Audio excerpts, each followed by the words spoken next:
Hello friends, स्वागत है आपके अपने चैनल शिल्पीज किचन में। आज जो मैं रेसिपी बनाने जा रही हूँ सर्दियों के लिए एकदम परफेक्ट है। बहुत ही हेल्दी रेसिपी है, बच्चों से लेके बड़ों को बहुत पसंद आएगी। वीडियो को लास्ट तक जरूर देखिए। अगर आप मेरे चैनल पर नए हैं तो चैनल को सब्सक्राइब, आने वाली वीडियो के नोटिफिकेशन आपको मिलते रहे तो बेल आइकन, और वीडियो अच्छा लगे तो लाइक शेयर करना ना भूलें। चलिए आज की रेसिपी देख लेते हैं। आज की रेसिपी बनाने के लिए सबसे पहले मैंने ले ली हैं तिल। आधा कटोरी तिल लिए हैं। सर्दियों में सबसे ज़्यादा इन तिलों का सेवन बढ़ जाता है। बच्चे हो बड़े हो सबके लिए तिल बहुत ही फायदेमंद होते हैं। 1 से 2 मिनट इन तिलों को हम भून लेंगे। हमें बहुत ज़्यादा ये लाल नहीं करने हैं, बस हल्का सा इनका कलर चेंज होगा और तभी हम गैस को बंद कर देंगे।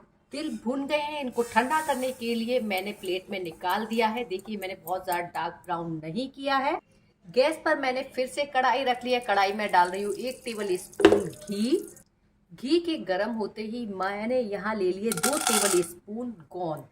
गर्मियों में सर्दियों में सबसे ज़्यादा गोंद का प्रयोग बढ़ जाता है। गोंद खाने की बहुत सारे फायदे होते हैं। ये शरीर में गर्मी प्रदान करता है। गोंद 2 तरह का होता है, एक सर्दियों में खाने वाला, दूसरा एक गर्मियों में खाने वाला। उसको गोंद कतीरा कहते हैं और इसको कहते हैं गोंद। दोनों का ही कलर थोड़ा थोड़ा डिफरेंट होता है।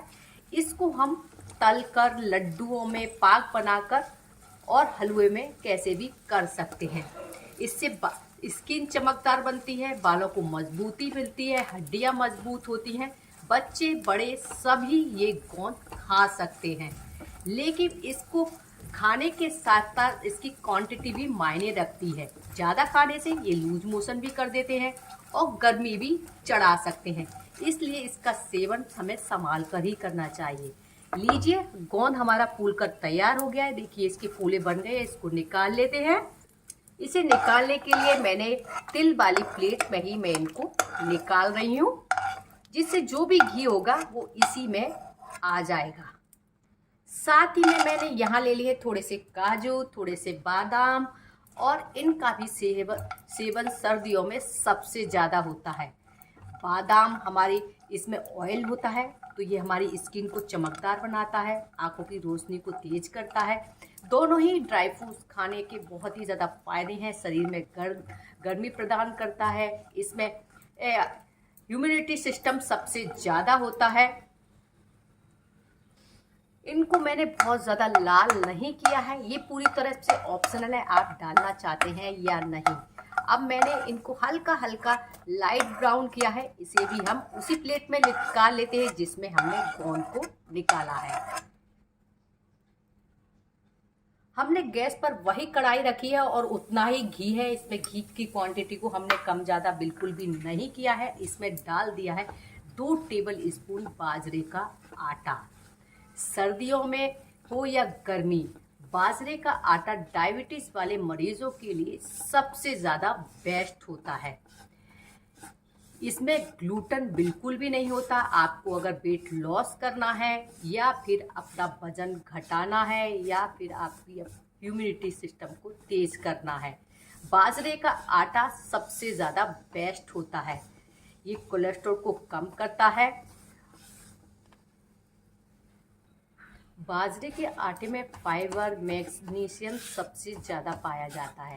हृदय रोगी यानी कि जिनको हार्ट अटैक की समस्या है, उनके लिए भी यह बहुत ही फायदेमंद होता है।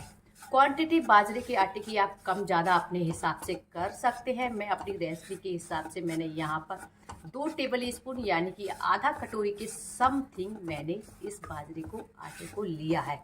इसको बहुत ज़्यादा लाल नहीं करेंगे। जब ये भुन जाता है तो हमने जितना घी डाला है वो सारा ये रिलीज कर देगा। इसको बहुत ज़्यादा भूनने की ज़रूरत बिल्कुल नहीं होती। जब ये भुन भी जाता है, खुशबू यानी कि महक पूरे घर में आने लगती है। ये 1 से 2 मिनट में बड़े आराम से मीडियम फ्लेम पर भूनकर तैयार हो जाएगा। देखिए जैसे ये भुन जाता है इस तरह से लिक्विड जैसा, यानी कि जो घी हमने डाला था वो इसने बिल्कुल भी नहीं लिया। अब हम इस गैस को बंद कर देंगे। यानी कि ये हल्का सा डार्क ब्राउन नहीं हुआ है, लाइट ब्राउन हुआ है। बस इसी स्टेज पे हमें गैस बंद कर देना है। यहाँ गैस पर मैंने दूसरा पैन रख लिया है। अब इसमें मैंने ले लिया है आधा किलो से थोड़ा सा कम होगा गुड़। इसको मैंने हल्का हल्का सा तोड़ लिया है, यानी कि इसको कद्दूकस नहीं किया है, पर मूसली से हल्का हल्का तोड़ लिया है।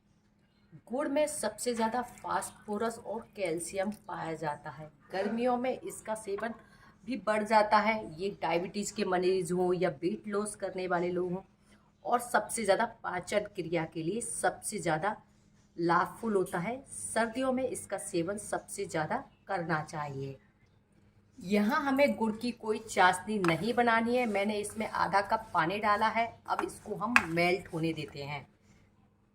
जब तक गुड़ मेल्ट हो रहा है तब तक हमने जो ड्राई फ्रूट लिए हैं, गोंद लिया है, और हमने यहाँ तिल जो भून कर रखे हैं उसे मिक्सी के जार में डालकर थोड़ा सा पाउडर फॉर्म में ले लेते हैं। मिक्सी को हम पल्स मोड पर चलाएंगे, यानी कि रुक रुक कर। देखिए, ये मैंने पल्स मोड पर चलाया है, हमने तेज़ नहीं चलाया। ज़्यादा तेज़ चलाने से ये ऑयल रिलीज कर देता है, इसलिए। अब इसको करते हैं साइड। यहाँ हमने ले ली है एक प्लेट, इसको हम घी से ग्रीस कर लेते हैं। ये प्रोसेस हमें पहले ही करके रखना होगा। देखिए, गुड़ भी हमारा यहाँ मेल्ट हो गया है। हमें कोई इसकी चाशनी नहीं बनानी है। गैस को कर देते हैं बंद।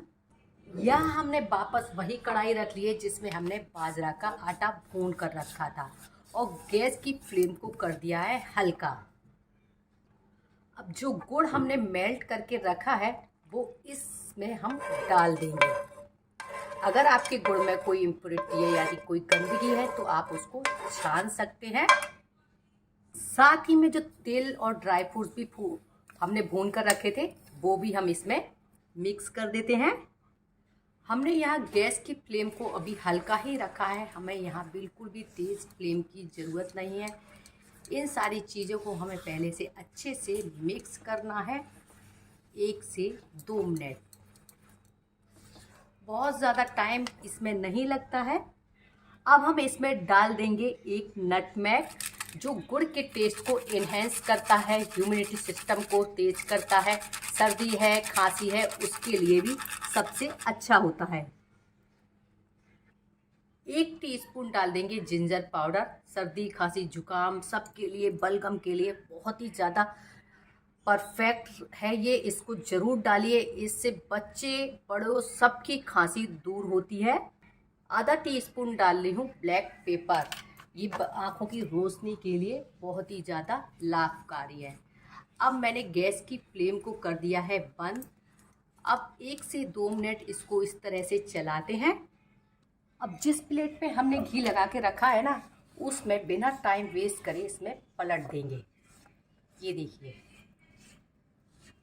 बड़े आराम से ये सरक जाता है, कोई भी प्रॉब्लम नहीं होती। अगर ज़्यादा ठंडा कर लेंगे तो ये इसी में जमने लगेगा, इसलिए इस बात का आपको विशेष ध्यान रखना है कि जल्दी से जल्दी इसमें पलट पाए। अब ठंडा होने के बाद मैं आपको दिखाती हूँ। जब ये ठंडा हो जाएगा उसके बाद ही हम इसमें कट लगाएंगे। ये देखिए, बड़े आराम से इसमें कट लग जा रहे हैं। आप चाहें तो इसके लड्डू भी बांध सकते हैं। लड्डू और आसानी से बन जाते हैं। पहले इसको हमें इतना ठंडा नहीं करना पड़ता लड्डू बनाने के लिए। हल्का से गुनगुने में भी लड्डू बन जाते हैं। ये अभी भी पूरी तरह से ठंडा नहीं हुआ है, ये अभी भी हल्का हल्का गर्म है। मैंने इसमें कट लगा दिए हैं, एक आपको निकाल कर भी दिखा देती हूँ। देखिए, मैंने ये निकाल लिया है क्योंकि हल्का सा गर्म है ये, लेकिन रेसिपी पूरा करने के लिए मैंने निकाला है। तो ये इस तरह से थोड़ी सी सॉफ्ट है, लेकिन ये अभी पूरी तरह से जब ठंडा हो जाए तभी आप इसको निकालिए। खाने में बहुत ही ज़्यादा टेस्टी बनता है और थोड़ा सा सॉफ्ट भी रहता है। गुड़ की तरह एकदम टाइट नहीं होता है। और कमर दर्द है, घुटनों का दर्द है, आपको वेट लॉस करना है, कैल्शियम की ज़रूरत है, सर्दी है, जुकाम है, सबके लिए फ़ायदेमंद है। आज की ये रेसिपी आपको कैसी लगी कमेंट्स करके ज़रूर बताएं। अच्छी लगी हो तो लाइक शेयर करना ना भूलें। मिलते हैं नई रेसिपी के साथ। Till then good bye.